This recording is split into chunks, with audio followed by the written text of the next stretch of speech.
Mais dans le Coran, Allah dit non, je jure. Par le vent, je jure. Par le soleil, je jure. Par la lune. Mais c'est ridicule.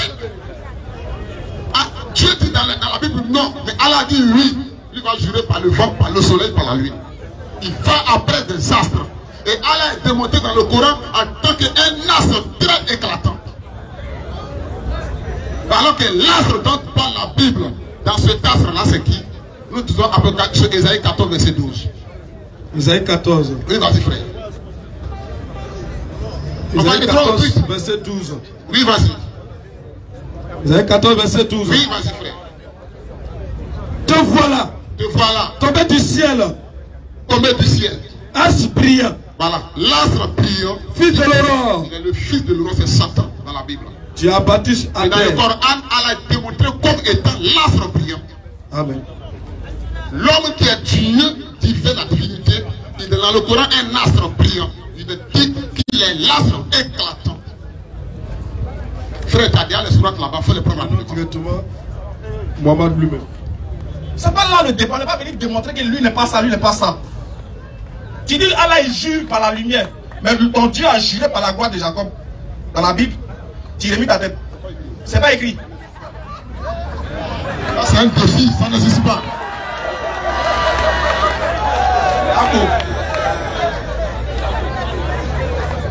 Rapidement. C'est un défi, non? Ça n'existe pas. Et si on lit le verset? Non, on va établir une base. Si on lit le verset, il faut le lire. Ça n'existe pas. Il n'y a pas de condition. Toi, en tant qu'un chrétien, il n'y a pas de condition, ça n'existe pas. Il faut lire le verset, ça va y voir.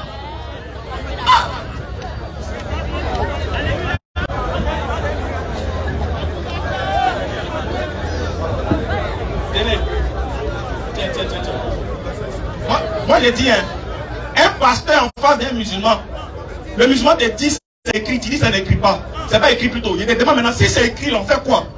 Il faut relever le défi. Si tu es vraiment un homme de Dieu, si c'est Dieu qui t'a appelé et te met au défi, il faut dire quelque chose. Si elle te montre le verset, tu fais quoi? On le baptise. Il faut appeler ton Saint-Esprit, te met au défi. Si c'est écrit, tu fais quoi? Amos 8, 7 rapidement. Amos 8. Oui. Le verset 7. Verset 7. L'Éternel l'a juré. L'Éternel l'a juré. L'Éternel l'a juré par la gloire de Jacob. Allah Akbar. Atakbir. Atakbir. Alors pour l'enseignement. La honte fait que tu souris quand même. La honte fait que tu souris quand même. Tu dis c'est pas écrit, on te montre, tu n'es même pas un. Tu vas dire oui, c'est vrai, c'est écrit.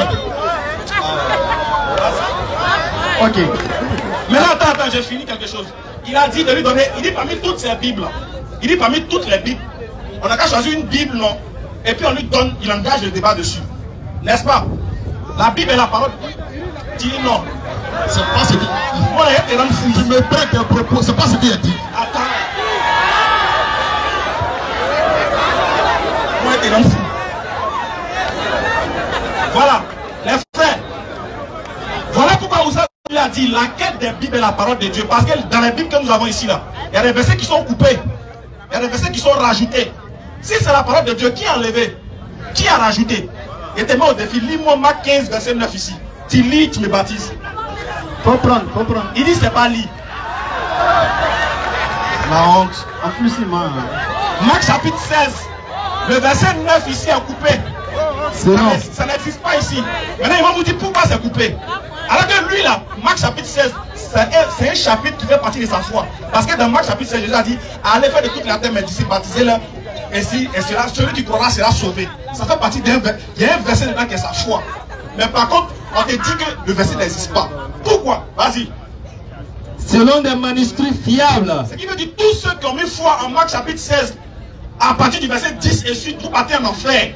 Pourquoi? Parce que selon les manuscrits fiables, parmi les plus anciens, l'évangile de Marc se termine par les mots du verset 8. C'est fini. On dit les mots parmi les manuscrits les plus anciens. Marc là, ça se termine, l'évangile de Marc là, ça se termine chapitre 16 se termine à partir des mots du verset 8. Il n'y a pas de 9, 10 et 11 jusqu'à, ça n'existe pas. Donc si tu crois en Marc chapitre 15 verset 16, tu vas en enfer. Et le mot n'existe pas. Ça a été rajouté. Question, qui a rajouté? Question, hein? Qui a retranché? Qui a coupé? C'est parti où? Question. C'est ça qui est parole de Dieu. Tu veux comparer au Coran? Ici, là. Ok. Alhamdulillah, Rabbil Alamin. Atakbir. C'est tranchant. En fait, le pasteur, en réalité, il souffre d'une démagogie verbale et d'une démangeaison labiale. Parce que...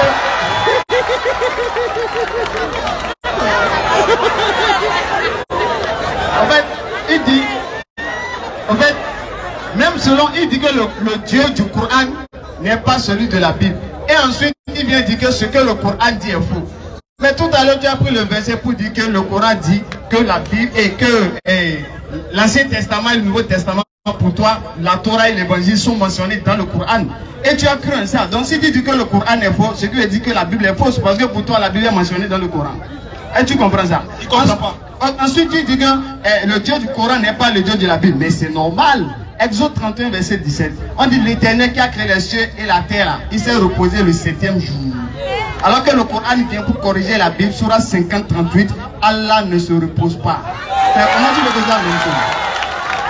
Et puis le Dieu de la Bible a été frappé par Jacob. Exode 32. Nous, notre Dieu, on ne peut pas le frapper. Claire. Donc, tu as raison, c'est pas le même Dieu. Vas-y, Chao. Ah, alhamdulillah. Voilà, le débat est passionnant. Merci beaucoup. Oui, moi je suis la vente de mes tickets. Je suis la vente de mon Vas-y, ticket. voilà, alors on finit vite avant d'être truqué. Voilà, allez-y. Donc, pour dire ceci, si c'est une... D'abord, regarde, il faut un païen, quelqu'un qui est considéré comme un païen, pour dire que le Dieu du Coran n'est pas le même que le Dieu de l'Ancien Testament. Sinon, les Juifs eux-mêmes attestent qu'on adore le même Dieu, malgré qu'il y a des divergences entre eux et nous. Claire. Les enfants d'Israël confirment qu'on a le même Dieu. Toi, un païen, tu viens nous dire qu'on n'a pas le même Dieu. C'est normal. Toi, ton Dieu est venu sur la terre, il a été frappé. Ils l'ont pointé à la croix, ils l'ont déshabillé. C'est normal. Nous, notre Dieu, on ne peut pas le déshabiller. On ne peut pas le pointer, il ne peut pas pleurer. Il va dire, mon Dieu, pourquoi m'as-tu abandonné? Notre Dieu ne fait pas ça. Voilà. Donc, tu as raison. Si tu vas sur cette comparaison du Dieu de la Bible et du Coran, je te donne raison. Le Dieu de la Bible, là, selon toi, il a mangé, il a dormi. Alors, il dit que lui ne mange pas, il ne dort pas. Selon toi, il est mort 3 jours et 3 nuits et c'est un autre Dieu qui l'a ressuscité. Oui. Donc, c'est normal. Vas-y, frère. Ok, Alhamdulillah Rabbil Alamin. Chers frères, vous-même, est-ce que vous pouvez donner un seul verset dans la Bible où l'Éternel Dieu dit c'est lui qui a révélé la Bible? Donc on va donner dans le Coran. Surah 32, verset 2. Écoutez les versets clairs, hein, où Allah dit que c'est lui qui a révélé le Coran. D'abord, Surah 15, verset 9. Allah dit, nous avons effectivement fait descendre le Coran. C'est nous qui avons fait descendre le Coran et c'est nous qui en sommes gardiens. Allah dit clairement, c'est lui qui a fait descendre le Coran et c'est lui qui préserve le Coran. C'est pourquoi personne n'a pu ajouter même une virgule dans le Coran depuis 1400 ans. Ça fait 1. Quand on vient de la Sourate 32, verset 2, Allah dit, certes, la révélation du livre émane du Seigneur de l'univers. Claire, Sourate 2, verset 2, je suis rapide. Allons-y. C'est le livre au sujet duquel... Voilà, on parle de notre... Nous, on fait à la cour de notre Coran, voilà ça. Lui-même, le Coran lui parle à sa place. C'est qu'il se défend. Faut faire comme ça la Bible. Prends un verset où la Bible dit c'est un livre révélé de la part du Seigneur. Tu fais ça, il devient oiseau. Voici. C'est le livre au sujet duquel il n'y a aucun doute. Il n'y a aucun doute. C'est un guide pour les pieux. Et quoi? Un guide pour les pieux. Un guide pour les pieux. On dit le Coran c'est un guide. Montre-nous dans la Bible où la Bible dit qu'il est un guide. Non, il ne peut pas. On a chuté. Hein. C'est du suicide. Merci beaucoup. Atterrissage. Merci. Voilà. Merci.